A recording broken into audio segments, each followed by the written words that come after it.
السلام علیکم ناظرین، آپ دیکھ رہے ہیں ڈرامہ سیریل محبت ریزہ ریزہ۔ جیسا کہ آپ نے دیکھا کہ عیسیٰ کو جب انوائٹ کیا جاتا ہے صباحت کی شادی کے لیے تو وہ صباحت کی شادی میں جاتا ہے، لیکن وہاں جا کے دیکھتا ہے کہ صباحت کا رشتہ ٹوٹ چکا ہے اور اس کے باپ نے رشتہ توڑ دیا، کیونکہ وہ لوگ بہت لالچی ہوتے ہیں۔ اور جب وہ گھر میں آتا ہے تو یہ بات اپنی بہن عریشہ سے شیئر کرتا ہے۔ عریشہ بہت خوش ہوتی ہے، وہ صباحت کو بھابھی بنانا چاہتی ہے۔ دوسری طرف عیسیٰ کے ماموں ممانی ان کے گھر میں آ کے ڈیرا جما کے بیٹھ گئے ہیں، کیونکہ وہ غریب لوگ تھے۔ جب ان کو کرایہ دار نے نکال دیا تو وہ وہاں پہ آ گئے۔ عیسیٰ جب نماز پڑھ کے آتا ہے تو وہ دیکھتا ہے کہ اس کی ماں بھی نماز پڑھ کے لان میں بیٹھی ہے اور اپنی بھابھی یعنی اس کی مامی کوثر سے باتیں کر رہی ہے اور اسے کہتی ہے کہ تم سراج کو کہا کرو کہ صبح صبح عیسیٰ کے ساتھ مسجد جایا کرے،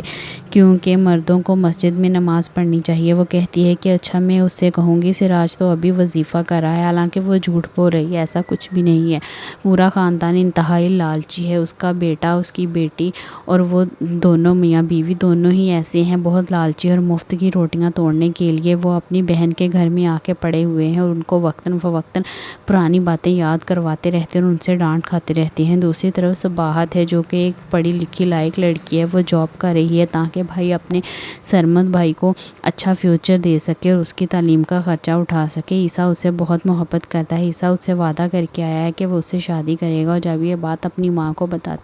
تو اس کا منہ بن جاتا ہے، کیونکہ وہ بالکل بھی نہیں چاہتی کہ عیسیٰ اپنی پسند سے شادی کرے۔ لیکن عائشہ اپنی ماں سے ناراض ہو جاتی ہے اور جب وہ اس کے روم میں آتی ہے تو اپنی ماں سے کہتی ہے کہ بھائی نے آج تک ہمیں باپ بن کے پالا ہے اور کبھی بھی ہم سے کچھ نہیں مانگا، پہلی دفعہ آپ سے اس نے ایک بات کی، آپ وہ بھی پورا نہیں کرنے والی ہیں۔ آنے والے ایپیسوڈ میں دیکھیں گے کہ وہ عائشہ سے صباحت کا ایڈریس مانگتی ہے اور وہ کہتی ہیں کہ میں صباحت کے گھر جانا چاہتی ہوں رشتے کے لیے۔ وہ صباحت کا رشتہ عیسیٰ کے لیے مانگنا چاہتی ہے، لیکن جب یہ بات عیسیٰ کو پتہ چلتی ہے تو وہ کہتی ہے کہ میری ماں کی زبان میرے لیے زیادہ امپورٹنس رکھتی ہے، میں اپنی ماں کی زبان کو زیادہ اہمیت دوں گا، نہ کہ رشتے کو۔